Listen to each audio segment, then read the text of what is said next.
Agora faltando 4 minutos para o meio-dia, e nós trouxemos, e inclusive foi publicado, que nós estaremos hoje falando com o deputado Alexandre Padilha, médico infectologista, ex-ministro da Saúde, teve também uma grande passagem lá no Amazonas, tem aí a sua experiência, a grande experiência. Ele, como médico infectologista, fala conosco muitas dúvidas, inclusive, em relação ao momento que nós estamos vivendo, e nada melhor que ouvir um ex-ministro da Saúde, atual deputado e médico infectologista. Deputado Alexandre Padilha, boa tarde. Boa tarde, é uma honra poder conversar com todo mundo aí que acompanha a Planeta Verde, Taquaritinga, região, o pessoal que estiver nos acompanhando de outros lugares. Sim. É muito bom conversar com vocês num momento difícil, né, que o Brasil está vivendo. Sim. Vamos chegando aí nessa semana, terminamos mais uma semana onde tivemos uma média diária de mais de 1.000 mortes por dia pela Covid-19. 1.023, para ser mais preciso, 1.063, perdão. Esses números são preocupantes, deputado? Que tipo de ação, no seu modo de entender e de ver, o que nós precisamos, qual é o caminho para poder, pelo menos, tentar amenizar essa situação? Esses números são muito assustadores, porque o Brasil, no ano passado, em 2020, foi o único país do mundo que chegou a ficar 14 semanas com mais de 1.000 mortes por dia, né? Depois teve uma certa redução, nunca chegamos a estabilizar, mas teve uma redução em torno de 300, 400. Depois, no final do ano para cá, voltamos a ter esse crescimento e a gente apontava o risco do final do ano, das festas de final de ano, o governo estava brincando com isso, né? E agora a conta está chegando, né? A conta chegou, nós estamos tendo um crescimento muito importante de casos de mortes, que tem uma combinação, de um lado, né, desse afrouxamento que existiu aí no último período de permitir aglomeração, festas de final de ano, happy hour, de uma certa mensagem que foi passada à população. A população mesmo começa a achar que pode voltar a se encontrar, tudo, com o surgimento aqui no Brasil de novas variantes de transmissão do vírus, que estão se mostrando cada vez mais com capacidade de replicar mais rápido, transmitir mais rápido, mas também podem estar relacionados, a gente não tem certeza ainda, os estudos não são confirmatórios, mas podem estar relacionados com acometer um público mais jovem. Sim. Isso pode estar acontecendo também porque é exatamente esse público mais jovem que se expôs mais no final do ano, mas pode estar relacionado com essas variantes do vírus. Então, qual que é a principal ação que a gente tem, que a ciência descobriu, que os países já estão usando, que infelizmente o Brasil ainda está muito lento? É fazer um grande plano de vacinação o mais rápido possível. O que está emperrando nesse plano de vacinação? Que o governo federal, infelizmente, apostou o tempo todo em uma vacina apenas. Acho que o Bolsonaro queria só aplicar a vacina que ele chamava que era a vacina dele. Nós tivemos aí, deputado, só me perdoe até interrompendo, eu queria já entrar nesse assunto realmente. Nós tivemos no início aí, no final do ano, mais no finalzinho de 2020, comecinho de 2021, nós tivemos desentendimento entre os dois governos, o governo do Estado de São Paulo, João Dória, e também o presidente da República, e isso poderia também ter atrasado ainda a vinda dessas vacinas para o país. O senhor acredita que isso de alguma forma tenha comprometido? Com certeza, isso foi muito grave. Quer dizer, Bolsonaro transformou uma coisa como vacina, que é um bem público, uma descoberta da ciência, numa disputa política. Isso foi muito grave, por quê? Por exemplo, em relação à vacina do Instituto Butantan, vocês vão se lembrar, em torno de setembro ou outubro do ano passado, o Instituto Butantan chegou a firmar um contrato com o Ministério da Saúde de antecipação das compras da vacina. Isso sinalizava, por exemplo, para a empresa chinesa que fornece os insumos, de que o Brasil ia querer comprar essa vacina do Instituto Butantan. Certo. O presidente Bolsonaro foi lá e cancelou e disse que não ia comprar a vacina da China de jeito nenhum, tudo. O que fizeram os chineses? Direcionaram para outros países onde tem gente querendo comprar. Por exemplo, a Indonésia. A Indonésia tem mais habitantes do que o Brasil. Mais de 210 milhões de habitantes. está vacinando rápido com essa mesma vacina do Butantan, mas num volume muito maior, porque se planejaram lá em setembro, outubro, para fornecer para lá. Desde aquela época, o governo Bolsonaro só apostava em uma vacina. Por exemplo, ele rejeitou uma oferta de 70 milhões de doses da vacina da Pfizer, que é que está sendo utilizada na Inglaterra, está sendo utilizada na Europa, nos Estados Unidos, aqui do lado, mais perto da gente, na Argentina e no Chile, estão usando a vacina da Pfizer. 70 milhões de doses foram oferecidas e o governo se negou. Agora tem uma outra que é a vacina Janssen, da Johnson. Foi oferecido mais de 10 milhões de doses, o governo até agora não respondeu. Tem a vacina Sputnik, que é uma vacina russa, que está sendo utilizada no México. Foi uma das primeiras a ser anunciadas, inclusive. Foi uma das primeiras a ser anunciadas. Isso, lá em junho. Em junho do ano passado, essa vacina da Sputnik procurou o Brasil. Eu sei porque a gente acompanhou isso lá no Congresso Nacional, promovemos reuniões abertas, né? Do Ministério com eles, do Ministério com a Pfizer, do Ministério com o próprio Instituto Butantan, e o governo não agiu, não quis a parceria, porque o que acontece?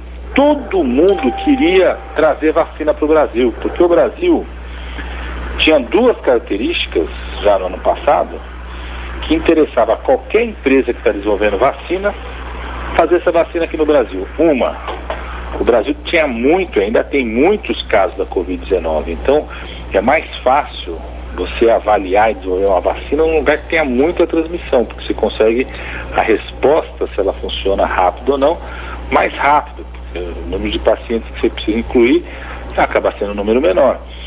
E o outro, que o Brasil tem uma tradição de vacinação, né?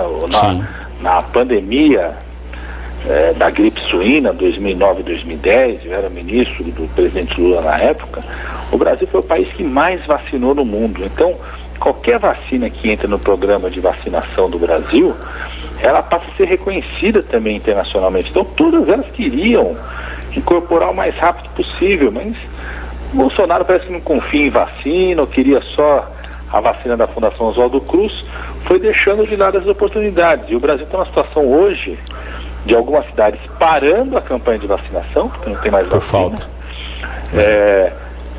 Nós estamos num ritmo muito lento, um mês já de vacinação, desde o dia 25, né? Em torno do dia 21, 22, que começou, exatamente um mês. Estamos num ritmo muito lento, né? O Brasil, para você ter ideia, na campanha da H1N1, da gripe suína, quase 10 anos atrás, 2009, 2010, né? Mais de 10 anos atrás, nós vacinamos mais 82 milhões de pessoas em 3 meses, mais de 20 milhões de pessoas por mês. O Brasil até agora está lento no seu programa de vacinação. Então, a coisa mais importante para salvar vidas e para salvar a economia é a gente incorporar o mais rápido possível vacinas. Lá no Congresso nós aprovamos uma lei, foi para a sanção do Bolsonaro, que exatamente faz isso. Obriga o governo federal a trazer vacinas para vacinar toda a população brasileira que está apta a ser vacinada ainda esse ano. Para a gente vacinar toda a população, só não vai vacinar crianças e gestantes. Sim. Até agosto, setembro, é possível o Brasil fazer isso, mas para isso o governo federal precisa incorporar as vacinas, não pode negar as vacinas que estão sendo oferecidas para o Brasil. Agora, falando como médico infectologista, doutor Alexandre Padilha, nós estamos falando aqui, ainda existe por parte de alguns brasileiros, acho que no mundo ainda tem um certo preconceito com a vacina, até uma certa restrição. Sabemos que para o estudo de uma vacina como essa leva-se tempo, mas devido à necessidade, o número de mortes e contágios acaba sendo de uma forma muito rápida. Como é que o senhor analisa isso como profissional da saúde, como médico infectologista, essa rapidez na forma de se aprovar a vacina? Essa velocidade aconteceu por conta do investimento que foi feito em todo o mundo, né? Nada afetou tanto o mundo, né? Paralisou o mundo, a economia de vários países, do que essa pandemia da Covid-19, né? Uma vacina, para ser desenvolvida e para ser avaliada a sua qualidade, tem um rigor muito grande, né? Mais do que qualquer outro medicamento, inclusive. Nós estamos falando de agências internacionais, né, e mesmo aqui a Anvisa, extremamente especializadas e muito rigorosas. Estamos falando de uma vacina que já foi aplicada, por exemplo, na Rainha da Inglaterra. Se alguém acha que alguém ia colocar em risco a vida da Rainha da Inglaterra, né, já foi aplicada em vários líderes mundiais. Tem todo um rigor na produção. Muita gente se pergunta como é que conseguiu desenvolver tão rápido, né? Em torno de 1 ano a vacina. Primeiro, teve muito investimento e continua tendo muito investimento. A segunda é que se aproveitou, por isso que algumas empresas saíram na frente com as suas vacinas, se aproveitou o que essas empresas já haviam desenvolvido para 2 vacinas, para 2 tipos muito parecidos com o coronavírus, que era a vacina para a SARS, que aconteceu em 2002, 2003, e a MERS, que foi uma doença que aconteceu em 2012.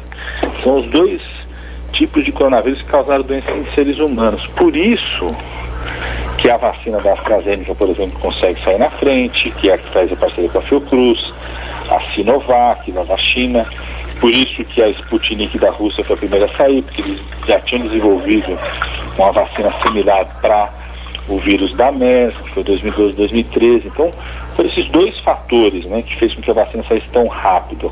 Aconteceu algo mais rápido ainda na época da gripe suína. Na época da gripe suína, a gente já tinha uma vacina para a gripe, precisava adaptar a vacina que existia para o vírus novo da gripe que estava circulando. Então, em menos de 6 meses se desenvolveu a vacina, né? Aqui no caso do SARS-CoV-2, da Covid-19, o que se fez foi aproveitar estudos de desenvolvimento de vacinas que já haviam sido desenvolvidas para outros 2 tipos de coronavírus, exatamente para acelerar a produção, né, e o desenvolvimento dessas vacinas. Por isso conseguiram sair tão rápido, né? E uma outra que é a grande tecnologia nova, que é a vacina da Pfizer e da Moderna, que são vacinas por RNA mensageiros, de fato uma tecnologia nova, que era uma tecnologia que já vinha sendo estudada há mais tempo por algumas empresas, e aí quando surge a Covid-19, essa Pfizer vai lá e compra essa tecnologia, então ela se associa à empresa que já vinha estudando, e é a grande tecnologia nova, de fato, essa de RNA mensageiro, né, que conseguiu avaliação rápida exatamente por conta desse investimento que foi feito. Então, eu quero reforçar para as pessoas que a vacina é extremamente segura. O senhor tomou a vacina, deputado? Eu sou médico, né? Sou médico, dou aula em Campinas. Então, todos os médicos que eu dou aula na unidade básica de saúde no hospital, então todos nós fomos convocados para tomar. Eu já tomei a primeira dose faz umas 2 semanas. Em Campinas, inclusive, nesse sentido, foi muito bem organizado. Campinas, há 1 mês, já no começo, né, da vacinação, já abriu para todos os profissionais, e há 3 semanas chamou todos os profissionais, abriu para todos os profissionais, tanto da rede pública e privada, e eu, como professor universitário lá da Unidade Básica de Saúde, que atende, a gente foi chamado para ser vacinado também. Então já tomei a primeira dose. Tá certo. Estou esperando a segunda. Bom, nós estamos falando com o médico infectologista, ex-ministro da Saúde, atual deputado Alexandre Padilha. Deputado, nós temos aqui vacinas, como o senhor mesmo disse, nós temos as mais variadas, mas o país está com um pouco mais de 2% de pessoas vacinadas no país. Essa falta da vacina aí, como pode ser? Que tipo de explicação a gente tem para a população? Porque a população está desesperada, ela quer vacinar, ela não quer saber, ela precisa vacinar. O que está faltando para o governo agilizar esse número maior de vacinas para o país? Infelizmente, é uma irresponsabilidade do governo federal. Porque é o governo federal que pode incorporar a vacina aqui no país, que precisa de uma autorização da Anvisa, e o governo federal que coordena essa compra, né? Infelizmente, como eu estava dizendo, a impressão que dá é que o governo Bolsonaro resolveu apostar todas as suas fichas apenas em uma vacina da Fiocruz e apostava em ter uma lentidão calendário vacinal brasileiro. O que nós estamos fazendo enquanto Congresso Nacional? A gente está aprovando leis para obrigar o governo federal a incorporar toda essa vacina. Então, já em dezembro do ano passado, né, de 2020, eu consegui aprovar uma emenda que apresentei, que era chamada meta de vacinação, obrigando o governo a cumprir uma meta de vacinação para toda a população. Infelizmente, o Bolsonaro vetou essa emenda. Nós vamos buscar derrubar o veto agora no começo de março nas votações do Congresso. E aprovamos uma outra lei que também obriga a vacinação para toda a população, obriga diretrizes, priorizar os trabalhadores da educação, trabalhadores de serviços essenciais, né, que sem estarem vacinados dificulta muito a abertura das escolas. Um conjunto de regras nós aprovamos. Isso está para ser sancionado pelo presidente Bolsonaro. Nós temos que fiscalizar, não pode deixar ele vetar de novo. Sim.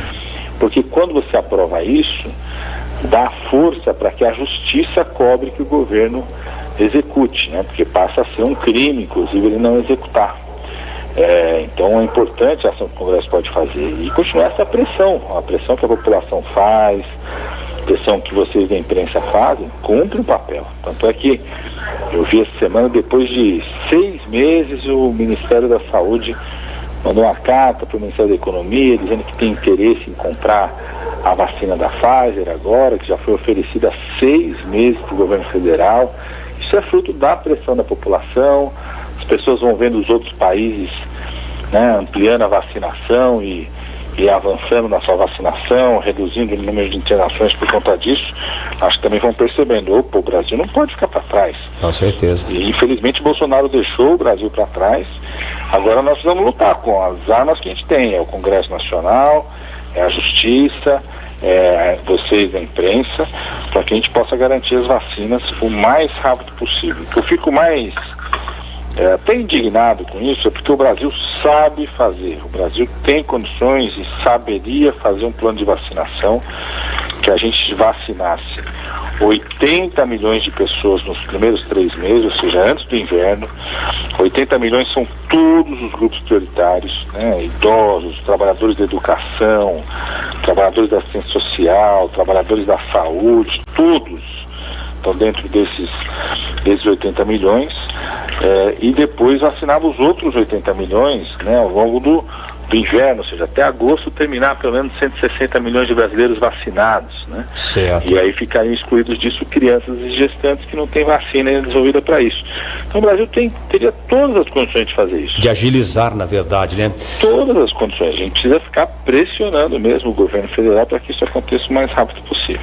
Deputado, nós estamos aqui bem próximos da cidade de Araraquara. O senhor está acompanhando, inclusive, a situação de Araraquara, lockdown, né, desde ontem ao meio-dia, e a preocupação de todos, não só de Araraquara, mas quem está próximo ao município aqui. No seu entendimento como médico, como infectologista, nós corremos esse risco? Corre todo o risco, né?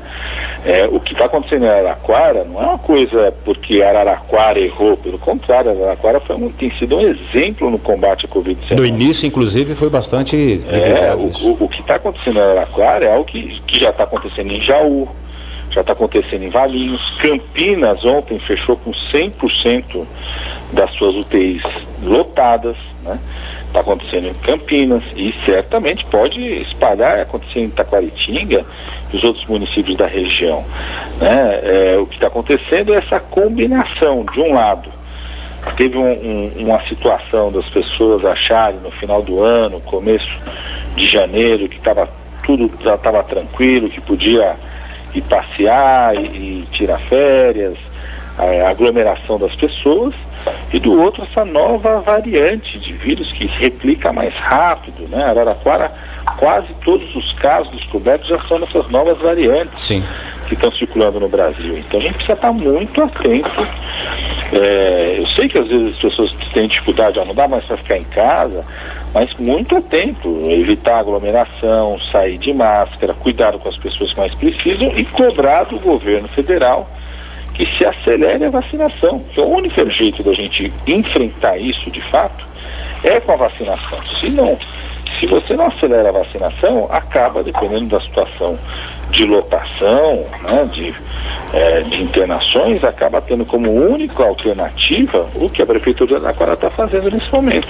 Aliás, até nas postagens do próprio prefeito Edinho da cidade de Araraquara, a gente percebe, cá entre nós, um certo desespero da situação. Está fugindo e já fugiu o controle, né, deputado? É verdade. Qual que é a grande preocupação, né, do prefeito Edinho, né? Ele vinha fazendo uma coisa muito importante, continua fazendo, que é a testagem. Então ele conseguiu identificar esse crescimento e o risco de um colapso antes dele acontecer, porque ele vinha fazendo bastante testes para a população.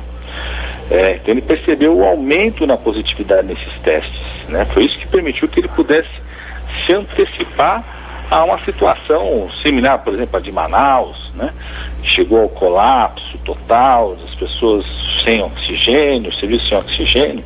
Então Araraquara se antecipou a isso para que não aconteça isso na cidade. E essa é a realidade de outras cidades do nosso estado também, né? Então, nós já temos a ligar o alerta máximo. Eu inclusive, no dia de ontem, eu comentei com algumas pessoas, dizendo um pouco o seguinte: ou a gente reage nessa semana, ou nós teremos o pior mês de março. O mês de março até pior do que outros meses que nós tivemos no ano passado em relação à internação, óbitos e número total de casos da Covid-19. Infelizmente tivemos também aí, não tivemos carnaval, mas tivemos aquelas pessoas que não respeitaram, na verdade, e alguns fizeram as suas festas clandestinas. Também estamos aguardando por nos próximos dias aí, talvez já para essa semana, podemos ter resultado, né, deputado? É uma outra preocupação de todos nós, hein? Com certeza. A gente tem que entender uma coisa, né? Quando você tem lotação de leito de UTI, lotação dos hospitais, é como se você estivesse dirigindo, olhando só no retrovisor, né? A lotação de leito de UTI é uma fotografia de algo que aconteceu 15 dias antes.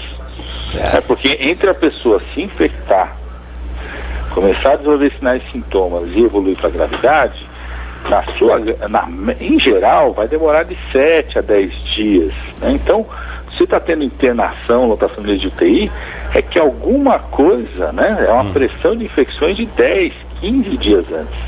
Tanto é que quando faz o lockdown, é a mesma coisa. Né? Em todos os países do mundo, quando você toma a decisão de fechar, né, todos os lugares, reduzir ao máximo a circulação das pessoas, aglomerações, o impacto, né, de redução se também pega 2 a 3 semanas, às vezes até 4 semanas depois apenas, né? Então, de fato, o que nós estamos vivendo é um momento que exige muito cuidado, né? Certo. Muita clareza. Por exemplo, essa coisa da retomada de aula presencial. Eu sei a preocupação, o desespero, né, que as pessoas estão tendo, a dificuldade, né, de até crianças, às vezes nas populações mais vulneráveis, tem a coisa da alimentação escolar que é muito importante, né? Mas a gente precisa fazer o diagnóstico escola por escola, se os investimentos na rede escolar, sobretudo a rede escolar estadual, foi feito, que é a situação mais precária, se está tendo circulação, vai ter circulação de ar na sala, se tem lugar para lavar a mão, porque em geral isso não acontece. Certo. A gente corre o risco de, tentando resolver um problema que é garantir a volta às aulas presenciais, criar um outro mais grave ainda, que é transformar a escola num covidário, né, num lugar de disseminação mais grave ainda da doença, acometendo, né, de imediato os trabalhadores da educação e muitas vezes transformando as crianças em transmissores para os seus pais, para os seus avós, né? Certo. O que pode ser muito grave. Bom, nós estamos falando com o Dr. Alexandre Padilha, médico infectologista, ex-ministro da Saúde, atualmente deputado federal. Deputado, nós temos agora mais um assunto que acaba gerando certas polêmicas. O senhor, como médico infectologista, pode nos falar. Tratamento precoce para o coronavírus, que na sua forma de trabalhar, é claro, na prescrição desses medicamentos. Como é que o senhor trabalha como infectologista? O que é importante no início do contágio? Eu falo não só como infectologista, mas como professor universitário, que eu oriento, inclusive, na discussão dos casos que a gente faz com os alunos, né? E o pessoal acaba me procurando muito, embora nesse momento como deputado federal estou só dando aula, né? Mas o pessoal acaba procurando. Eu fico o fim de semana inteiro indo em hospital, ajudar o pessoal em hospital, tudo, né? O que a gente precisa fazer, assim, a coisa mais importante para você fazer no começo né, dos sinais e sintomas da Covid-19 é monitorar o nível de saturação de oxigênio da pessoa, né? Porque a gente não tem nenhum remédio que haja sobre o vírus, nós não temos. Quando começou a aparecer essa história da cloroquina, eu torci muito para que desse certo, porque eu, como você estava comentando, durante 6 anos coordenei o núcleo da USP lá no meio da região amazônica. Então, eu mexi muito com esse medicamento. Na tentativa que desse certo. Por conta dos tratamentos de malária. Tudo. Então, a gente acompanhou os estudos iniciais quando teve a Covid-19, né? E torcendo muito para que desse certo. Mas os estudos já lá em junho, em julho, mostraram claramente que não só não tinha efeito positivo, né, como tinham algumas situações você levava a risco de agravar a situação da pessoa, dos eventos colaterais que essa medicação tinha, por exemplo, pessoas que têm doença no coração. Depois veio essa história né, muito de uso da ivermectina, que leva em algumas situações ao uso exagerado dela a quadros de hepatite. Eu particularmente já vi quadros de hepatite medicamentosa por conta da ivermectina, já fui chamado para ver, já fui chamado para discutir situações como essa, né? Então, muito preocupante, assim, de fato não existe nenhuma medicação que possa agir de forma precoce para a Covid-19. O que nós temos são os cuidados precoces, isso é muito importante, ou seja, observar se a pessoa está tendo insuficiência respiratória. Eu falo muito assim, se o governo federal, ao invés de gastar com a cloroquina, tivesse comprado um oxímetro, que é como se fosse um termômetro do pulmão, né? Chama oxímetro, que a gente põe no dedo para medir a saturação de oxigênio. E entregue um oxímetro para cada equipe de saúde da família desse país, teria sido mais barato do que gastou para produzir cloroquina e teria salvo mais vidas, porque a gente identificar precocemente essa queda na saturação de oxigênio, se foi no oxímetro, a saturação está abaixo de 94%, é uma indicação de ir para o hospital. Não que no hospital você vai ter uma medicação que mate o vírus, não é isso. Mas você vai ter os cuidados de oxigênio, os cuidados de manutenção da hidratação da pessoa. No casos moderados e graves, a gente usa corticoide, tem vários trabalhos que mostram que o uso do corticoide nos casos moderados e graves reduziu mortalidade, teve impacto positivo. A gente usa anticoagulante nesses casos moderados e graves, que reduz muito o risco da resposta inflamatória e o risco sistêmico do vírus em relação à pessoa, da resposta inflamatória sistêmica. Então tem um impacto muito positivo também em relação a isso, né? É isso que é a melhor forma de fazer a ventilação assim que começa algum grau de redução de saturação, né? Então tudo isso tem um impacto positivo. Agora, isso que o governo federal chegou a gastar dinheiro, porque quando gasta dinheiro, está gastando dinheiro público, está gastando dinheiro dos impostos que você, que quem nos acompanha paga, não é que é uma decisão do presidente, eu quero usar medicamento, quem quiser use. Não é isso que ele está fazendo, ele está gastando dinheiro nosso para algo que não tem a menor eficácia,